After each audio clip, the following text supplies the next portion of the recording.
The massive alien ship hung in Earth's orbit like a shining metal moon. After years of radio signals and careful planning, the day had finally come.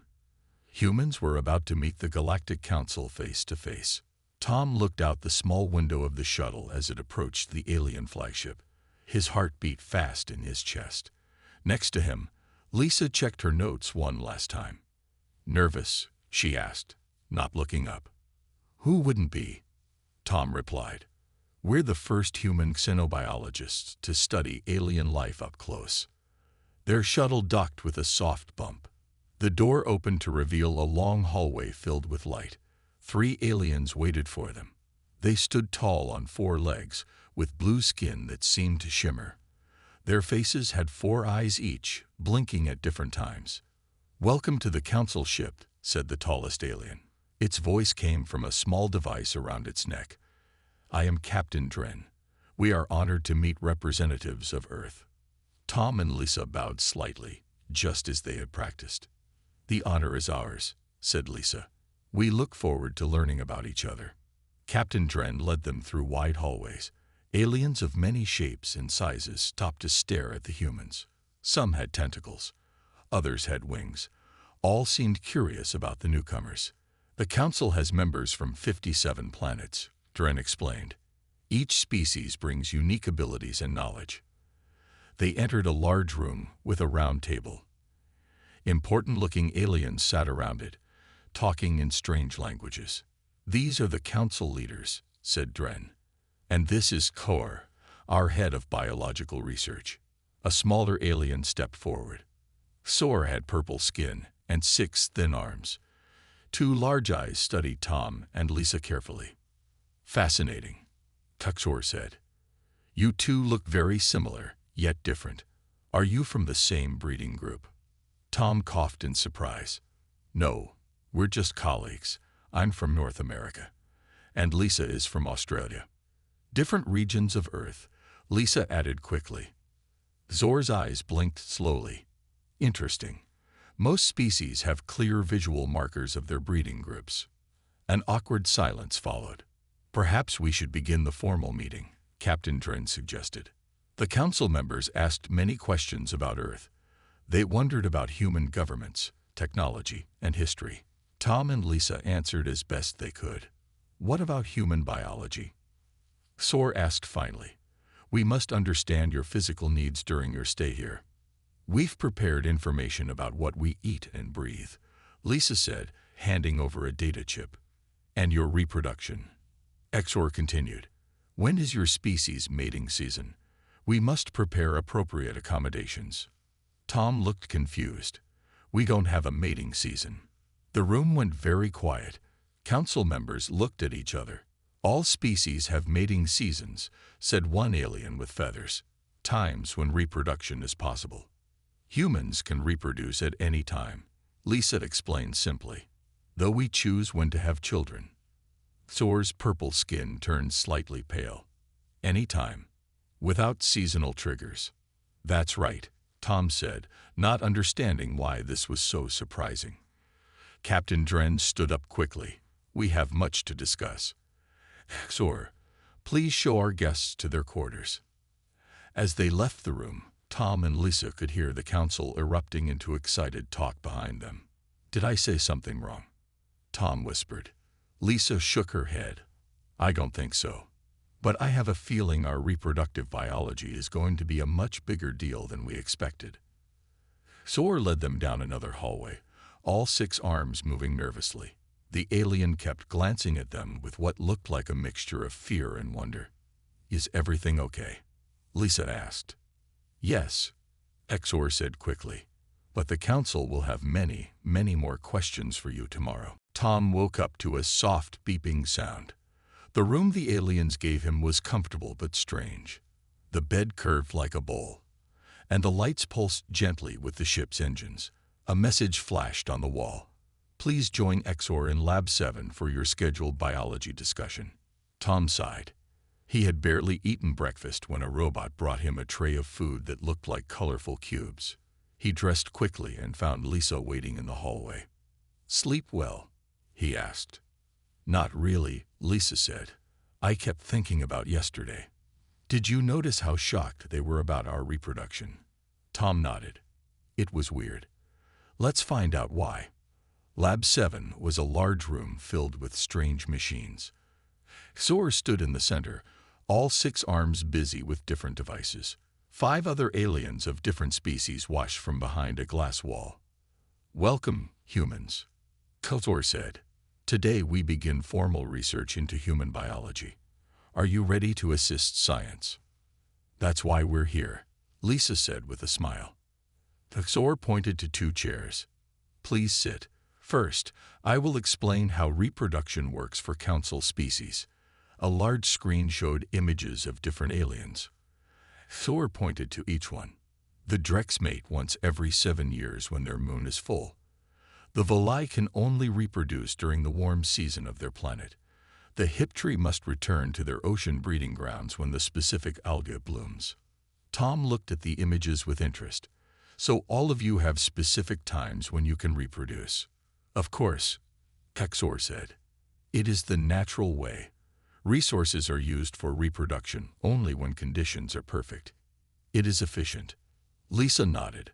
Many Earth animals are the same, but humans evolved differently.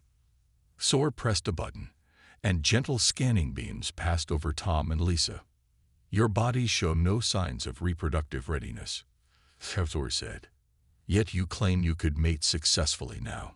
Tom's face turned slightly red. Well, technically yes, but humans don't just mate for reproduction. We form relationships and you mate without intending to reproduce. A new alien entered the room. This one had green scales and spoke with a deep voice. Sometimes, Lisa explained, humans form bonds. Physical intimacy is part of those bonds. The aliens began talking quickly in their own language. Tom couldn't understand, but they seemed upset. Xor turned back to them. You must explain more. Our scans show human females have monthly cycles, but males have none. How can this be natural? Lisa took a deep breath. Human reproduction is different. Women have eggs that can be fertilized. Men produce cells that can fertilize those eggs. This can happen anytime. Though women are more fertile during certain days of their monthly cycle. The green alien turned to Xor. Is this true? Verify the scans. Xor studied the screen carefully, then looked at Tom and Lisa with all 4 eyes wide open. It is true. Their biology allows reproduction without seasonal triggers. This is unprecedented. Is that bad? Tom asked. Not bad, Xor said slowly, but concerning. If your species can reproduce any time, what limits your population? We choose, Lisa explained. We decide when to have children. Choice? Xor seemed confused. Not biology or season. Tom nodded. Yes. Choice. The word echoed in the lab. The aliens watching through the glass began talking excitedly. I must report this to the council immediately, Xor said, 4 arms typing quickly on different devices. Please remain here. We have many more questions. As Xor hurried out, Tom turned to Lisa. I think we just became the most interesting humans in the galaxy. For all the wrong reasons, Lisa replied with a worried look. Did you see their faces? They're not just curious. They're scared. By the next morning, something had changed on the ship.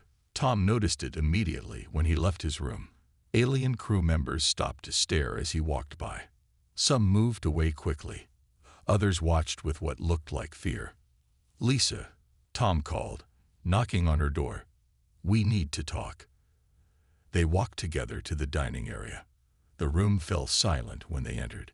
Aliens whispered to each other and pointed. I don't like this, Lisa said quietly. What's happening? A small alien with orange fur approached their table. It held out a device that translated its high-pitched voice. Is it true you can mate whenever you want? It asked bluntly. Tom nearly choked on his food. That's not exactly.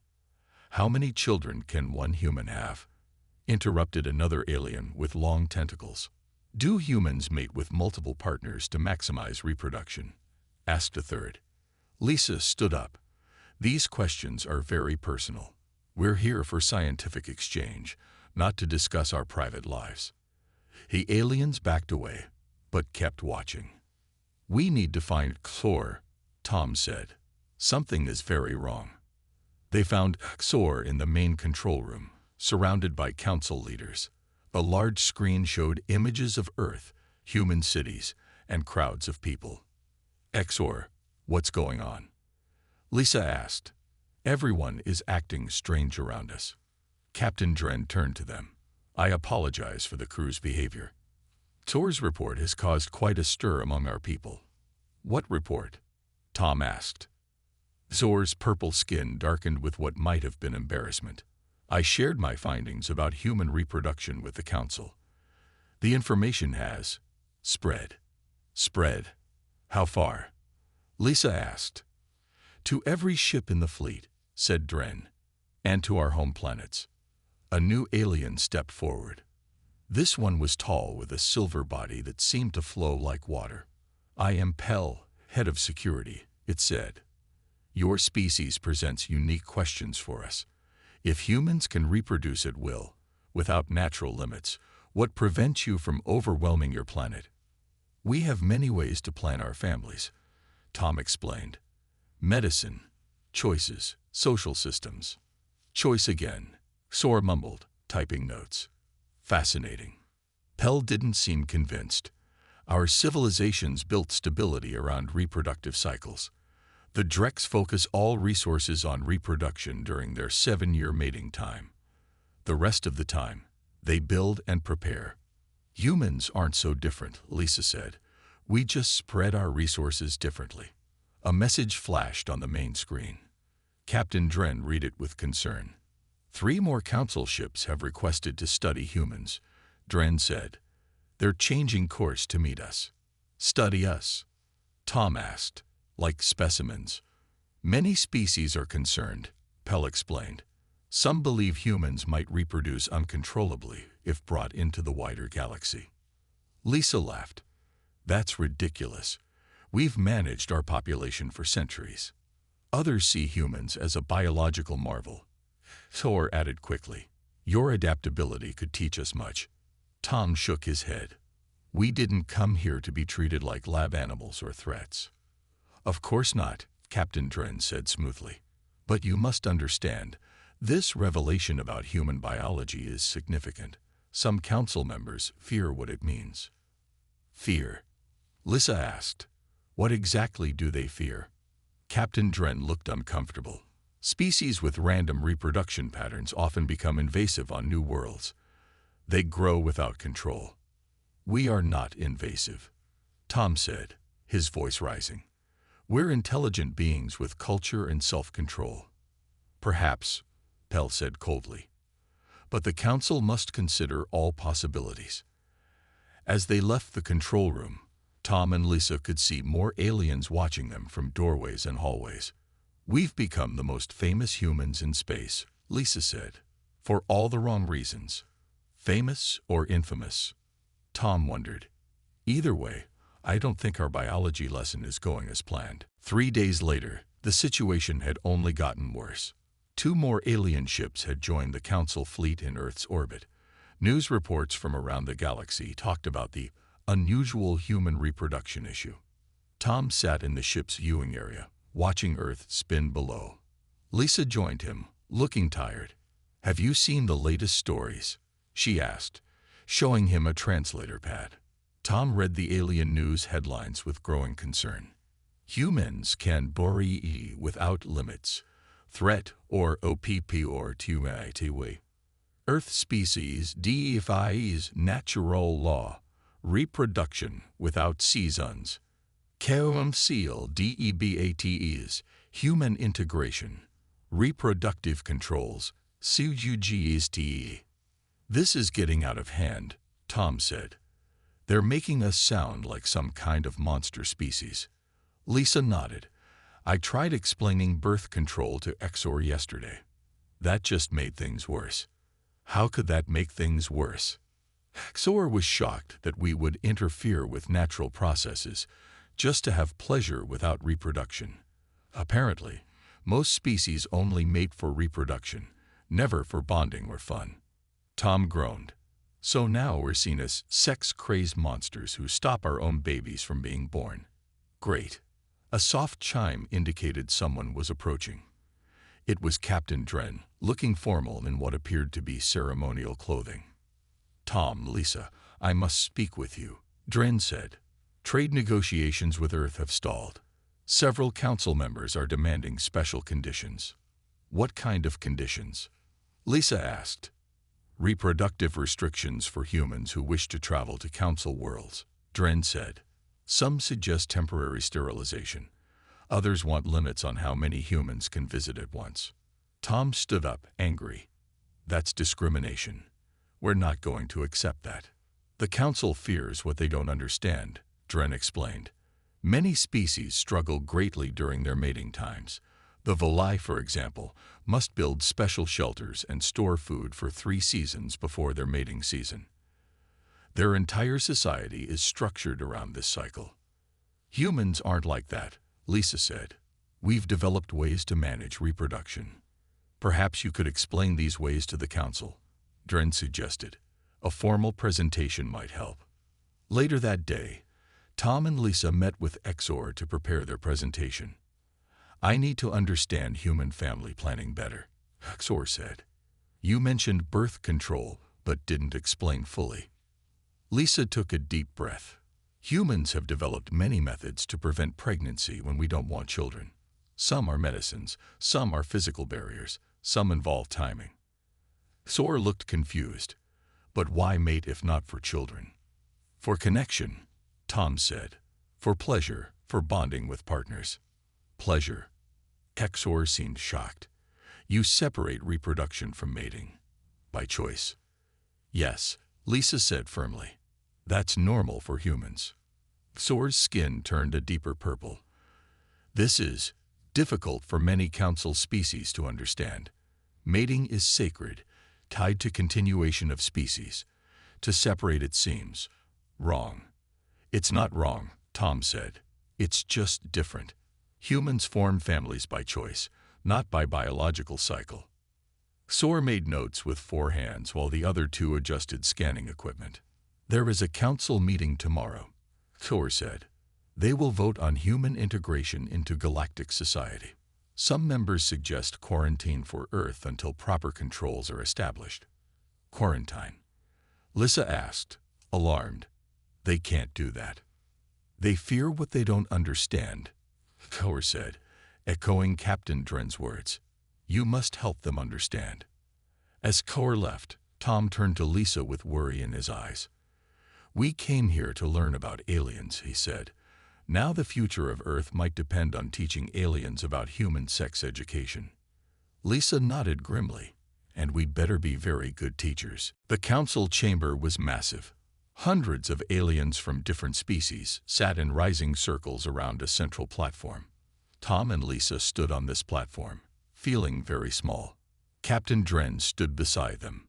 Remember, speak clearly. The translators will convert your words for all species. A loud bell rang 3 times. The room fell silent. A group of 7 aliens entered and took seats at the highest level. They wore special robes that marked them as council leaders. The tallest one spoke first. This emergency session will now begin. We gather to discuss the human reproduction issue and its implications for galactic security. Tom squeezed Lisa's hand nervously. A large alien with bright red scales stood. The facts are clear. Humans can reproduce at any time, without natural limits. This makes them potentially dangerous to stable worlds.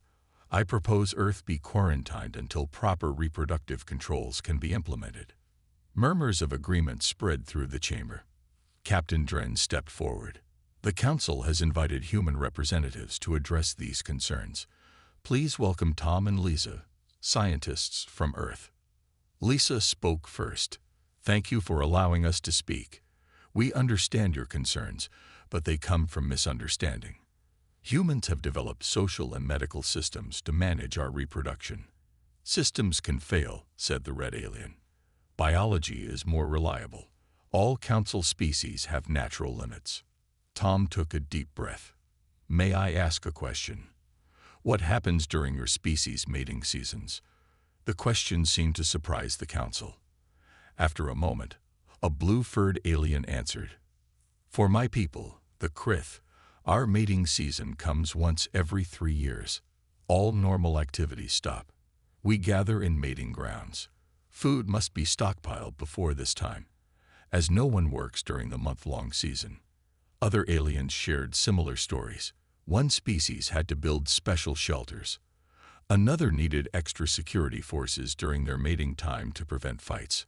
All described how their societies struggled during these periods. Lisa whispered to Tom, I think I see the problem. Tom nodded and addressed the council again. I believe I understand your concerns better now. You fear humans because if your species could reproduce any time, your societies would collapse under constant mating pressure. The chamber went very quiet. But humans are different, Tom continued. We have separated reproduction from our social functioning. We can work, learn, and build society while still having families. Impossible, said the red alien. The drive to mate is overwhelming during proper seasons. Not for humans, Lisa explained. We can choose when to respond to those drives. Soar stepped forward unexpectedly. Council members, my research confirms this. Human biology is different, not dangerous. Their flexibility may even be a strength. The council leaders whispered among themselves. Finally, the head council member spoke. We need time to consider this information. The quarantine proposal will be held until further study. However, we require more evidence that humans can safely join galactic society. As the session ended, Captain Dren led Tom and Lisa out of the chamber. That went better than expected, Dren said. But the council is still not convinced. What more do they need? Tom asked. Proof, said a voice behind them. It was Pell, the security chief. Proof that humans won't overwhelm planets with unchecked reproduction. We've been managing our population for centuries, Lisa argued. Yet your planet has billions of humans, Pell replied coldly. That concerns many council members. Our numbers are stable in developed regions, Tom said. As societies advance, birth rates naturally decline. Pell didn't look convinced.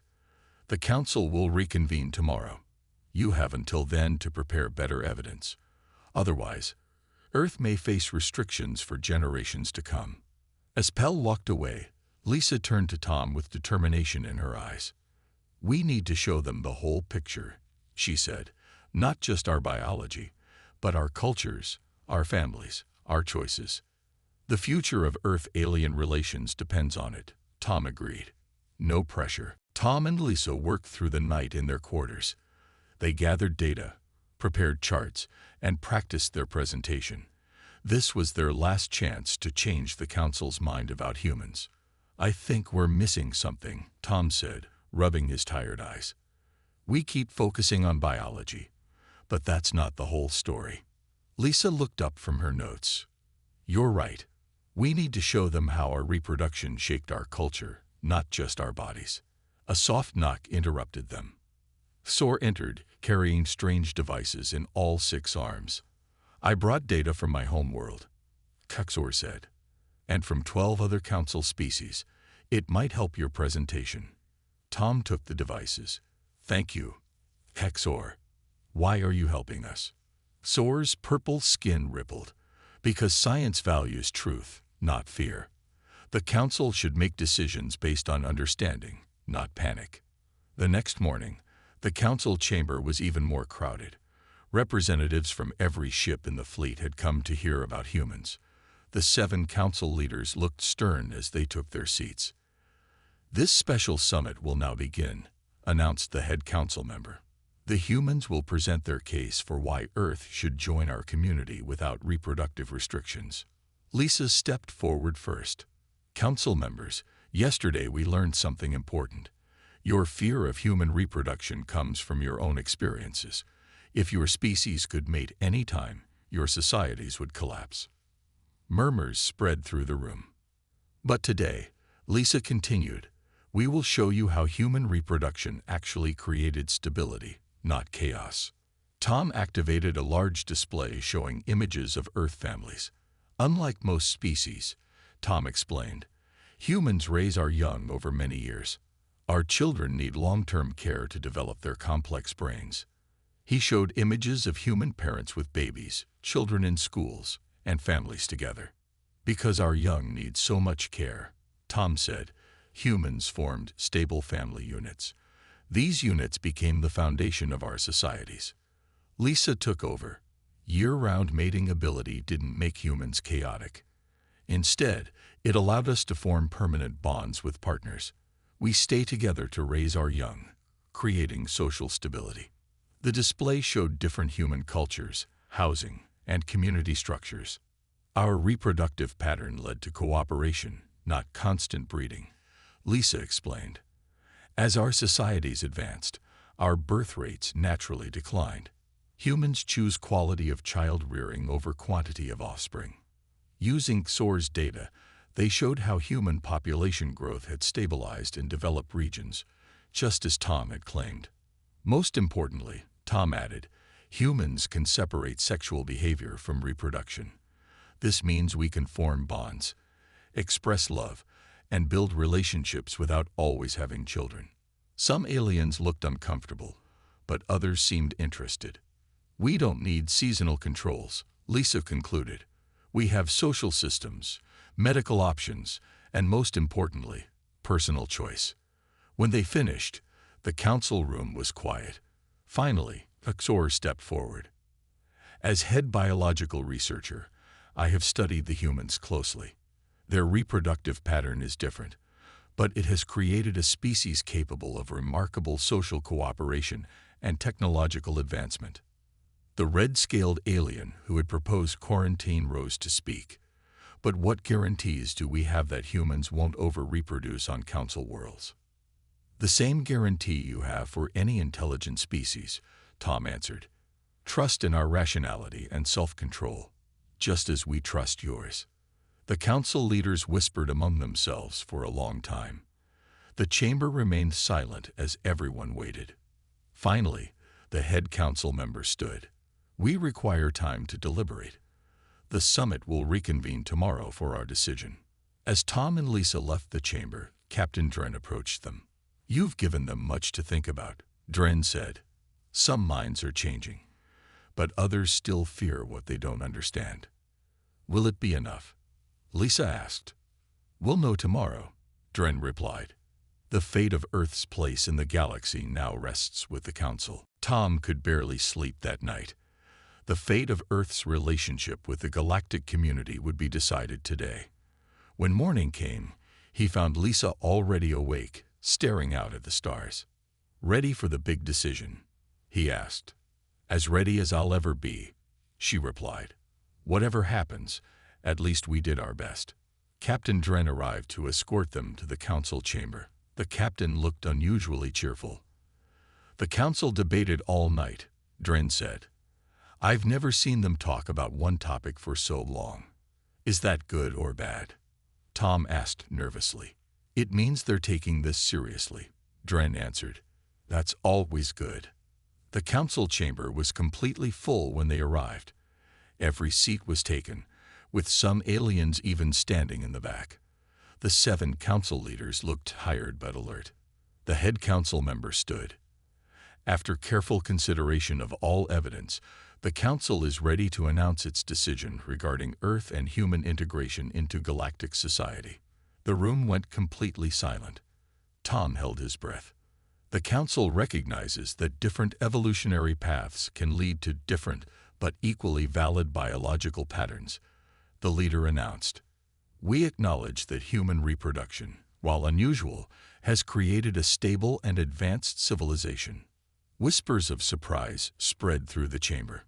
Therefore, Earth will be welcomed as a full member of the Galactic Council, without reproductive restrictions or quarantine measures. Tom and Lisa looked at each other in shock, then smiled widely. They had done it. But the council leader wasn't finished. However, we have learned an important lesson from this experience. Our fear of biological differences nearly prevented us from welcoming a valuable new member. The leader gestured to XOR, who stepped forward. XOR will lead a new division focused on biological diversity, the leader explained. Its mission will be to study and celebrate the many ways life has evolved across our galaxy. XOR's purple skin glowed with pride. I am honored to serve the council in this way. After the formal meeting ended, many aliens approached Tom and Lisa to ask questions. But this time, the questions were respectful and curious, not fearful. Your family structures fascinate me, said a tall, feathered alien. Do humans really stay with the same partner for life? Some do, some don't, Lisa explained. We have different customs and different cultures. And you form these bonds without seasonal triggers? Asked another alien with wonder. Remarkable. Captain Dren found them surrounded by interested aliens. It seems you've become teachers after all, Dren said with amusement. I think we've all learned something, Tom replied, about each other and ourselves. Later that day, in a private meeting room, XOR presented Tom and Lisa with special badges. These mark you as official advisors to my new division, XOR explained, if you are willing to accept. We'd be honored, Lisa said, taking her badge. Your research has changed how the council sees biological diversity, Tom added. That's a huge accomplishment. It was your willingness to explain human ways that made the difference, XOR said. You showed us that different doesn't mean dangerous. The next day, as their shuttle prepared to return to Earth, Captain Dren and XOR came to say goodbye. You'll return soon, Dren asked. There's much more to learn about each other. Definitely, Tom said. This is just the beginning. As their shuttle flew back toward Earth, Lisa looked at the alien ship growing smaller behind them. We came to study aliens, she said with a smile. Instead, we taught them about humans. And in the process, Tom added, we learned something important too. What's that? That across the universe, understanding beats fear every time. Lisa nodded as Earth grew larger in their view screen. I think that's a lesson worth traveling to the stars to learn.